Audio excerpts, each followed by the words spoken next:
네, 할렐루야. 평안한 밤 보내셨습니까? 오늘도 주님께서 잘해주시는 복된 하루가 될 줄로 믿습니다. 오늘 묵상할 말씀은 창세기 49장 13절부터 28절까지 말씀입니다.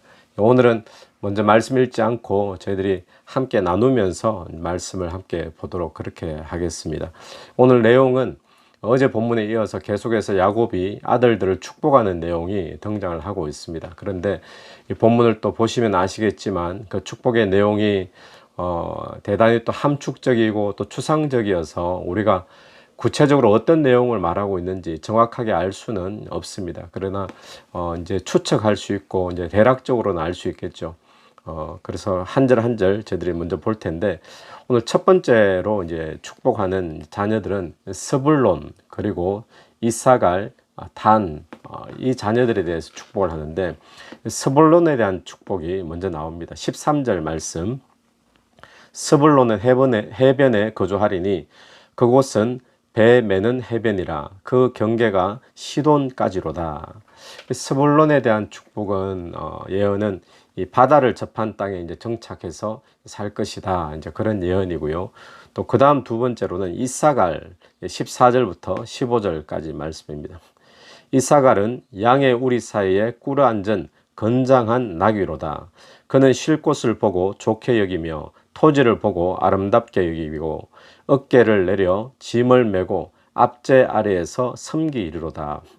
이 이사갈에 대한 축복은 어떤 특별한 축복의 내용은 없습니다. 그런데 양들 사이에서 꿇어 앉은 건장한 나귀로다 라고 하고 있죠. 양들 사이에서 이 짐을 지어주는 그런 나귀의 역할, 그리고 또 그 다음 말씀을 보면 다른 형제들 사이에 얹혀 살게 되는 이제 그런 것을 암시하는 내용입니다.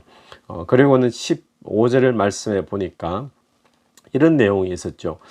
앞제 아래에서 섬기리로다. 앞제 아래에서 섬긴다. 마치 노예와 종처럼 섬기게 된다는 것이죠.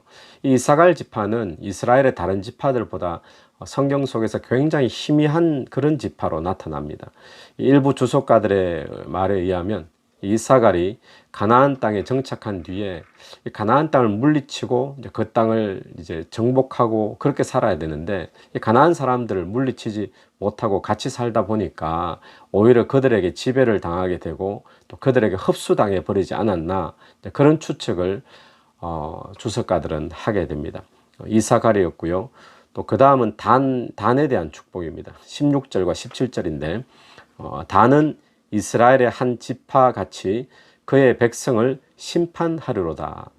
이 단은 어떤 예언이 있었는가 하면 다른 백성들 또 다른 형제 지파들을 판단하고 재판하는 그런 역할을 할 것이다 라는 것이고, 또 17절 단은 길섭의 뱀이요 샛길의 독사로다.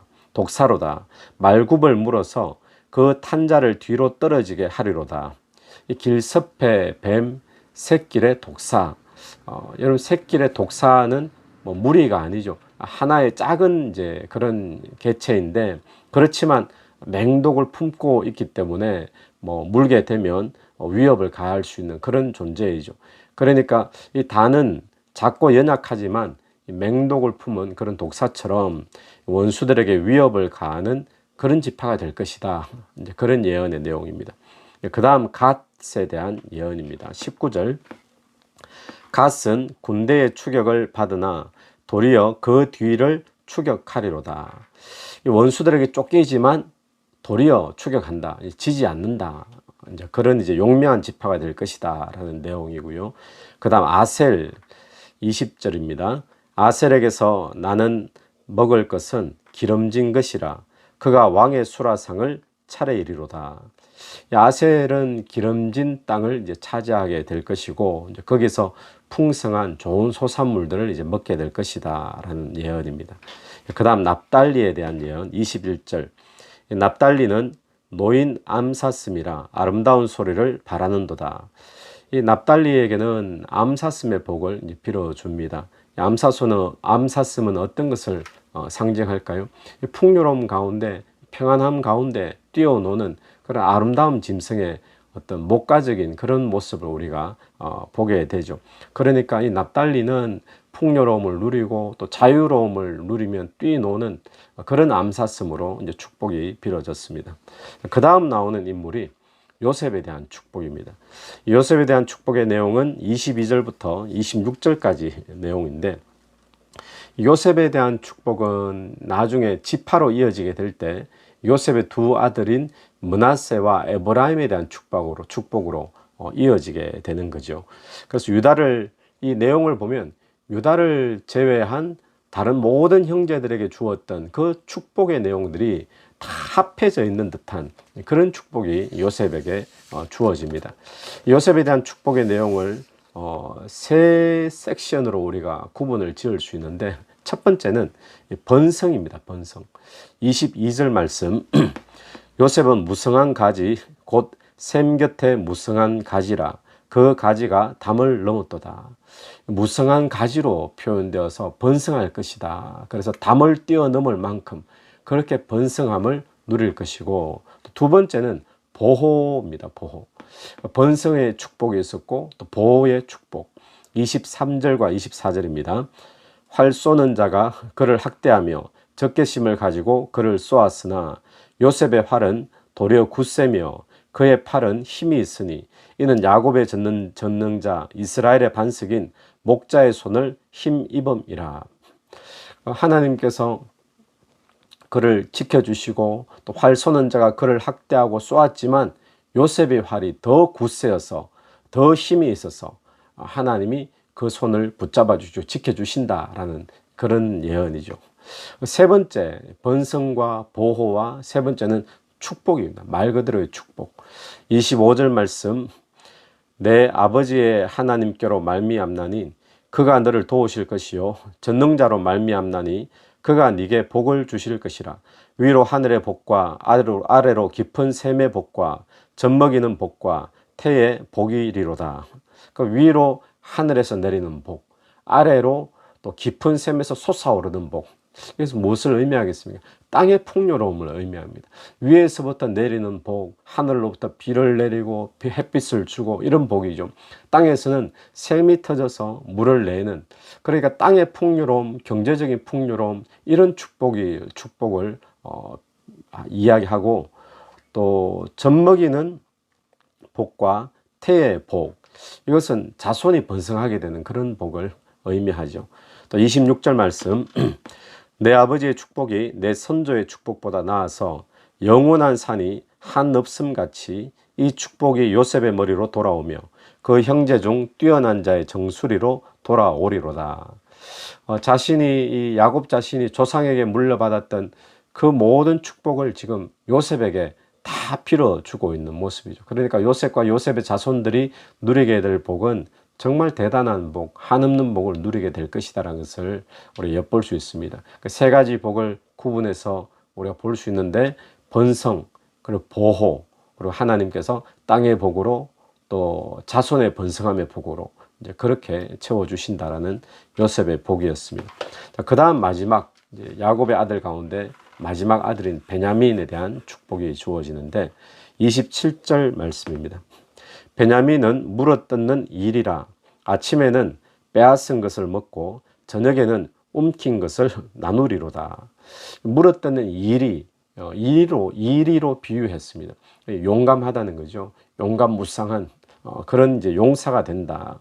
그런데 이 베냐민은 아침에는 빼앗은 것을 먹고 저녁에는 움킨 것을 나눈다 그랬잖아요. 그래서 자신만을 위해서 싸우는 그런 자가 아니라 나누기 위해서도 싸우는 그런 축복을 베냐민이 받게 됩니다.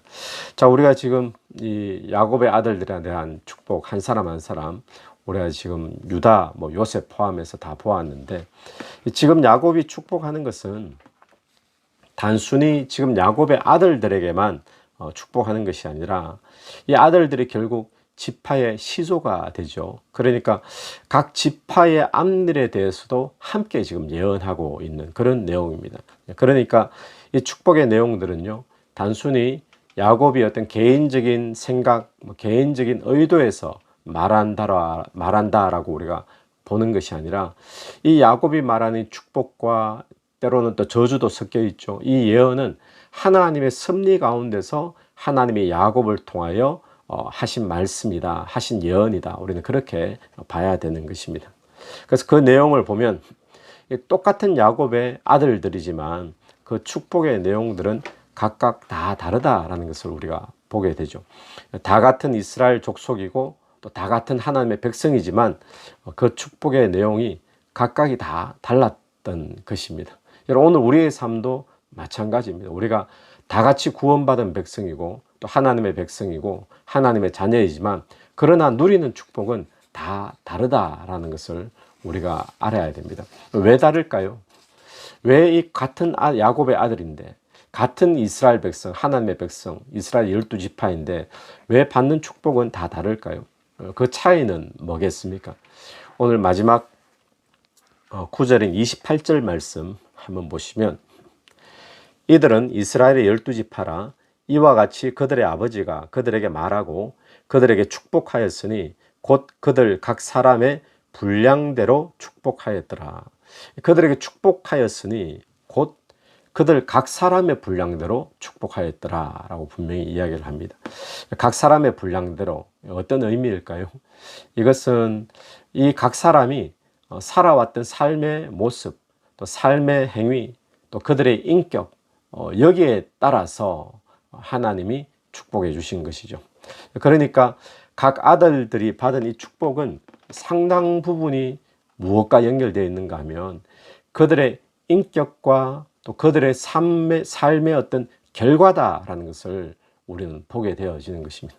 그래서 야곱의 아들들은 지금 그들이 살아왔던 삶의 어떤 모습들, 행위들, 또 그들의 인격, 그 결과를 지금 먹고 있는 거죠. 심은 대로 거두고 있는 것입니다.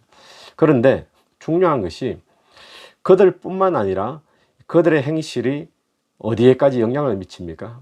나중에 그들의 지파에까지 영향을 미치죠.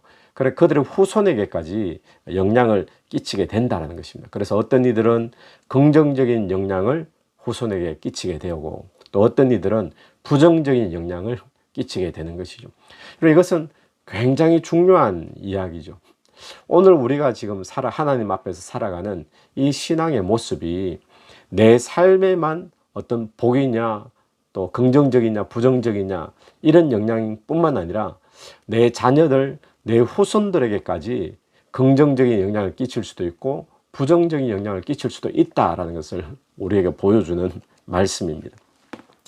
그래서 여기 이 아들들 가운데 보면 뭐 별일 하지 않은 그냥 그런 아들들에게는 또 축복의 내용도 보면 별 내용이 없죠. 그냥 평범한 내용이 이렇게 주어지는 것을 보면서 우리가 하는 이 신앙의 행위, 이것이 우리뿐만 아니라 우리 자녀들에게도 영향을 끼치는데 우리가 주의 나라 위에 또 신앙 위에 믿음으로 살고 헌신하고 봉사하고 이런 모든 것들이 헛것이 아니다라는 사실을 우리는 기억을 할 수 있습니다. 그래서 지금 믿음의 삶을 잘 살아서 저와 여러분의 앞으로의 삶이 긍정적인 영향은 축복의 삶이 되기를 간절히 바랍니다.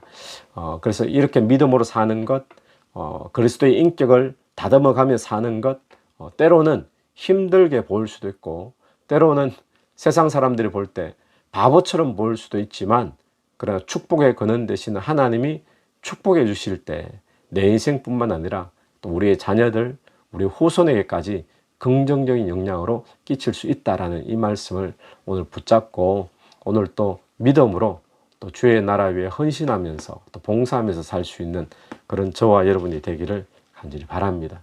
기도드리겠습니다. 하나님 은혜를 감사합니다. 하나님께서 각 야곱의 아들들마다 각각 다른 축복을 또 각각 다른 내용을 말씀하시는 모습을 보면서 우리가 똑같이 구원받은 하나님의 백성이지만 그러나 이 땅에서 누리는 복은 다 다를 수 있다는 사실을 보게 됩니다. 하나님, 오늘 내가 하는 행동, 또 나의 신앙의 모습, 믿음으로 삶을 사는 이 모든 것들이 내 삶뿐만 아니라 내 가족과 또 내 자녀와 후손에게까지 영향을 끼친다는 사실을 기억하며 오늘 또 믿음으로 살 수 있도록 인도하여 주시옵소서. 예수님 이름으로 기도드립니다. 아멘. 오늘 또 예수 이름으로 승리하시는 복된 하루가 되기를 간절히 바랍니다.